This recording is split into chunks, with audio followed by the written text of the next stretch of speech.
Hello friends, welcome to Max One Education. आज हम आगे बढ़ेंगे ट्रायंगल चैप्टर के तीसरे पार्ट की तरफ और इसमें हम डिराइव करेंगे कन्वर्ज ऑफ थेल्स थ्योरम को। तो आइए सबसे पहला इसका स्टेटमेंट देख लेते हैं। देखिए, इसके स्टेटमेंट पे हमसे कहा जा रहा है if a line divides any two sides of a triangle in same ratio then the line is parallel to the third side. कहने का मतलब, अगर किसी ट्रायंगल में एक ऐसी लाइन खींच दी जाए जो उस ट्रायंगल के दो साइड को सेम रेशियो में डिवाइड करे तो वो लाइन ट्रायंगल की तीसरी साइड के पैरेलल होती है। थोड़ा सा फिगर में आप इसको समझने का प्रयास करिए। जैसे कि अगर कोई ट्रायंगल दिया गया हमें, मान लीजिए एक ट्रायंगल दिया गया है हमें ABC। एक ट्रायंगल हमने ले लिया ABC और इसमें कहा जा रहा है कि अगर आपने कोई लाइन ड्रॉ कर दिया ऐसे, तो हमने यहाँ पे मान लीजिए एक लाइन ड्रॉ कर दिया D। तो कहा यह जा रहा है ये जो लाइन है इन दो साइड को सेम रेशियो में डिवाइड कर रहा है। कहने का मतलब AD अपान DB ये इक्वल है AE अपान EC के। ये कंडीशन हमें दिया गया है। तो हमसे कहा जा रहा है कि प्रूफ करिए ये जो लाइन DE खींची गई है वो इस ट्रायंगल के तीसरी साइड BC के पैरेलल होगी। तो आइए इसको प्रूफ करते हैं। तो किसी भी थ्योरम को प्रूफ करने के टोटल 4 स्टेप होते हैं। तो सबसे पहला स्टेप हम लेते हैं गिवन। तो जो दिया रहता है उसको हम यहाँ पे लिखते हैं। तो क्या दिया गया है, एक ट्रायंगल दिया गया है ABC। तो हम यहाँ पे लिखेंगे ट्रायंगल ABC इन विच, इसमें क्या इन्फॉर्मेशन दिया गया है कि ये जो लाइन है इनको सेम रेशियो में डिवाइड कर रहा है। तो कहने का मतलब AD बाई DB ये इक्वल दिया गया हमें किसके, राइट साइड वाले के, AE अपान EC के। तो हम यहाँ पे लिखेंगे AE अपान EC। कुछ इस तरीके से ये हमें दिया गया है। नेक्स्ट स्टेप होता है हमारा टू प्रूफ। क्या प्रूफ करना है, तो जो प्रूफ करना है वो हम यहाँ पे लिखेंगे। क्या प्रूफ करना है, ये जो लाइन खींची गई थी D ये पैरेलल होगी ट्रायंगल के तीसरी साइड BC के। यानी हमें यहाँ पे प्रूफ करना है D ये पैरेलल होगी ट्रायंगल की तीसरी साइड जो है हमारा BC। D parallel to BC ये हमें प्रूफ करना है। थर्ड स्टेप पे आते हैं। थर्ड स्टेप होता है हमारा कंस्ट्रक्शन। अब थोड़ी देर के लिए हम मान लेते हैं कि ये जो D लाइन है ये इसके पैरेलल नहीं है, क्योंकि इसके बारे में यहाँ तो दिया नहीं गया है कि ये पैरेलल है। तो अगर ये पैरेलल नहीं है तो हम क्या करेंगे, BC के पैरेलल एक लाइन यहाँ पे ड्रॉ करेंगे। तो हमने क्या किया, यहाँ पर BC के पैरेलल एक लाइन ड्रॉ किया D, और ये जहाँ पे कट करा इसको हमने नाम दे दिया E डैश। तो यहाँ पे कंस्ट्रक्शन हमने क्या किया उसको यहाँ पे लिखेंगे। तो draw a line DE dash parallel to BC। हमने क्या किया, BC के पैरेलल एक लाइन ड्रॉ किया DE डैश। अब अगर आपने यहाँ पे पैरेलल लाइन ड्रॉ कर दिया तो यहाँ से हमारा फर्स्ट थ्योरम स्टार्ट हो जाएगा। फर्स्ट थ्योरम कौन सा, थेल्स थ्योरम, जिसमें ये कहा गया था कि अगर आपने किसी ट्रायंगल के किसी एक साइड के पैरेलल कोई लाइन ड्रॉ कर दिया तो ये क्या करता है, ट्रायंगल के बाकी दो साइड को सेम रेशियो में डिवाइड करेगा। तो आपने यहाँ पे पैरेलल लाइन ड्रॉ कर दिया तो थेल्स थ्योरम को अप्लाई कर दीजिए।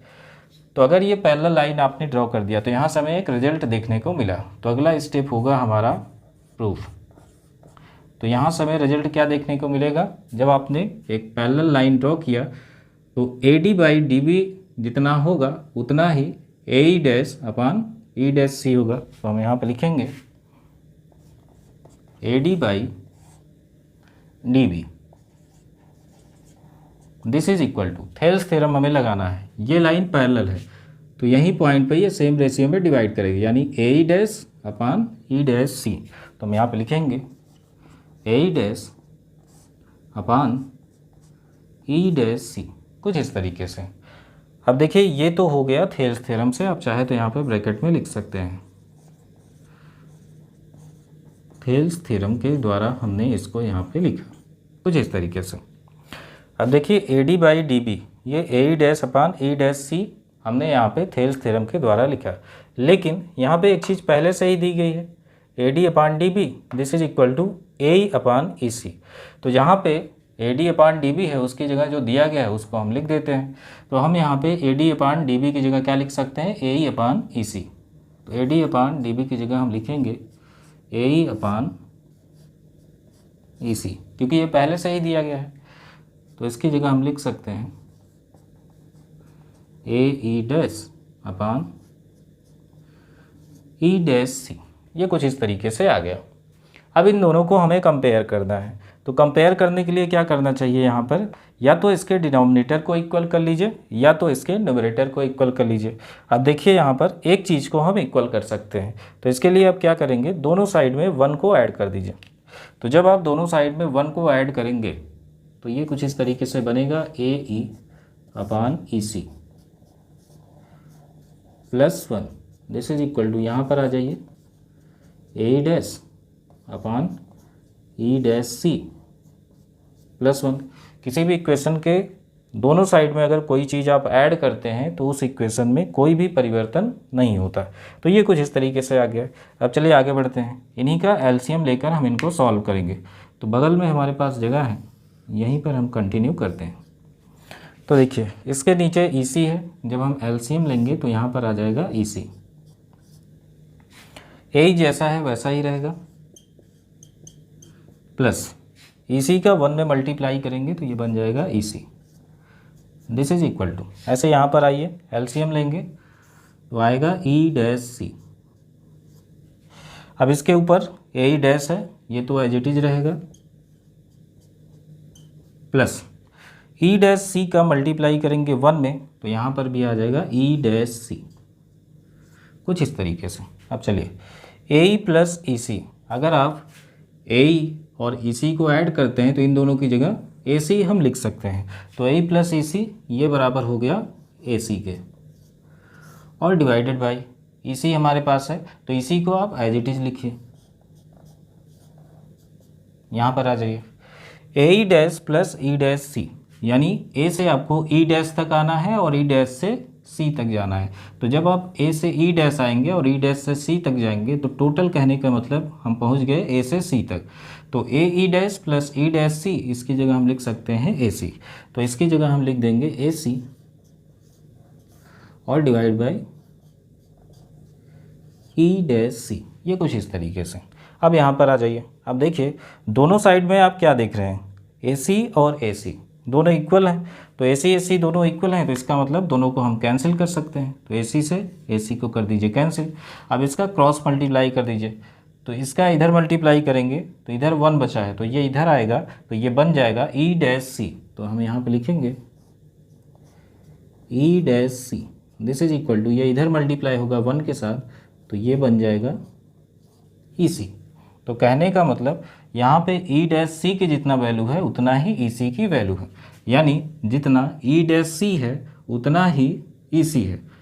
क्या ये पॉसिबल है? नहीं पॉसिबल है। ये तभी पॉसिबल है जब ये दोनों पॉइंट यानी E और E डैश दोनों कोइंसाइड कर जाएं। कहने का मतलब ये तभी पॉसिबल है जब E और E डैश दोनों एक ही जगह पे स्थित हों। तो हम यहाँ पर लिखेंगे दिस इज, अब इसी के आगे लिखते हैं हम, तो हम यहाँ पे लिखेंगे this is possible, this is possible only when E and E dash coincide. यानी कहने का मतलब ये तभी पॉसिबल है जब पॉइंट E और E डैश दोनों एक ही जगह पे लाई करें, तभी ये पॉसिबल हो सकता है कि ये दोनों इक्वल देखने को मिलेंगे।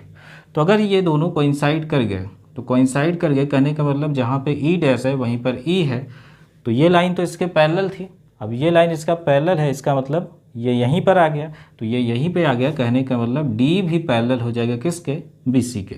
तो हम यहाँ से लिख सकते हैं देयरफॉर जो लाइन हमारा D है ये पैरेलल हो जाएगा BC के। यही हमें प्रूफ करना था और ये हमारा यहाँ पे प्रूफ हो चुका है कुछ इस तरीके से।